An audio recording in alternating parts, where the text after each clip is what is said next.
السلام علیکم ورحمت الله وبرکاته. حساس ورور احمد فؤاد دورانی نن تاسو په درانه حضور کې د یو جالب او خوندور موضوع سره حاضر دی. خدای دې وکړي چې دغه موضوع تاسو د خوښې وړ وګرځي.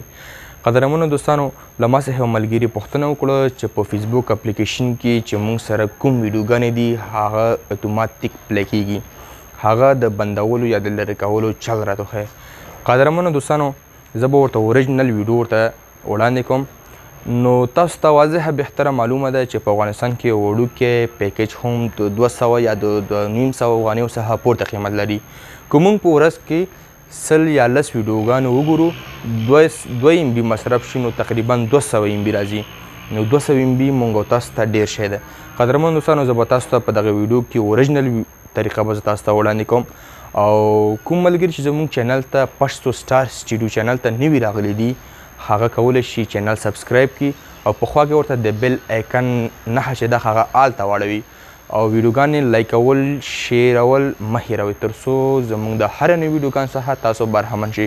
نو زه د ویډیو په طرف ویډیو را سره تر پای وګورئ او ویډیو مه سکپ کوئ.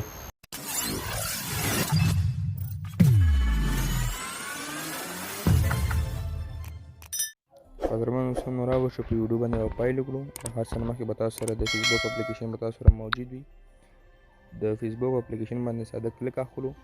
داسې وروسته د فیسبوک انټرفیس یا صفحه کې مونږ ویډیو لټوو چې هر ویډیو زموږ خوښه شو هغه خالي مونږ ګورو چې مونږ سره پلی کېږي. او که نه دغه دوستانو تاسو ګورئ دغه ویډیو مونږ سره پلی کېږي.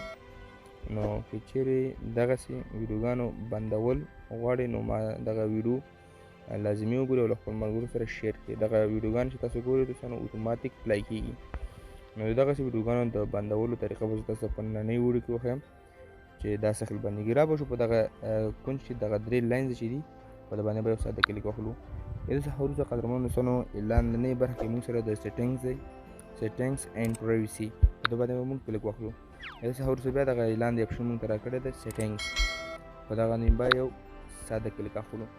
دې څخه وروسته قدرمنو دوستانو را به شو لاندنۍ برخه کې به موږ د میډیا کوم اپشن چې دی هغه به موږ ولټوو او په هغه کې به نور سیټینګ وکړو.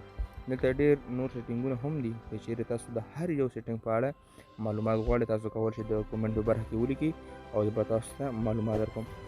نو زموږ نننۍ موضوع چې دی د آټو پلی بندول دي. قدرمنو دوستانو لاندنۍ برخه کې به موږ راځو. دلته ما سره لیکلي دي دغه د ویډیو عکس هم پکې دی. دلته لیکلي دي موږ سره میډیا. نو په دغه میډیا اپشن باندې به موږ چې وکړو ساده کلیک واخلو. د دې څخه وروسته قدرمنو دوستانو لاندنۍ برخه کې به موږ سره آټو پلی دغه تاسو کتلی شئ. وګورئ دلته چې دی ما سره آن نه دی، دلته نیور آټو پلی ویډیوز. نو دغه چې تاسو څه وخت چې دا ټیک مارکو یا دغه کومه نښه چې دا ولګول نو ستاسو کوم ویډیوګانې چې سټارټ کي هغه به تاسو سره بند شي. نو اوس ما دوستانو دا ما سره آف و، یعنې دا مې ان کړه. قدرمنو دوستانو را به شو په ویډیو باندې بیا به وګورو چې موږ سره ویډیوګانې پلی کېږي او که نه عمومي صفحې ته به راشو. تاسو کولی شئ وګورئ ویډیوګانې اوس ما سره نه پلی کېږي. قدرمنو دوستانو تاسو کتلی شئ کوم ویډیوګانې چې پخوا سټارټېدو اوس نه سټارټېږي. نو که چیرې دغسې خوندوره موضوعګانې ستاسو په کار وي زما چینل ځان سره لازمي سبسکرایب کړئ او له خپلو ملګرو سره ویډیوګانې شیر کړئ. نو دغه ویډیوګانې چې تاسو ته مخکې پلی شو اوس نه پلی کېږي. قدرمنو دوستانو نو دا ګورئ دغه ویډیو ما سره په لږ مخکې پلی شو، اوس نور آټو پلی مې بنده کړو نور نه پلی کېږي. نو دغسې ویډیوګانو له خاطره زما چینل فټافټ سبسکرایب، لایک، کومنټ، شیر مه هېروئ تر څو زما هره نوې ویډیوګانې تر تاسو ورسېږي. په لوی بخښونکي الله تعالی ذات سپارم. آداباد، په امان اوسئ.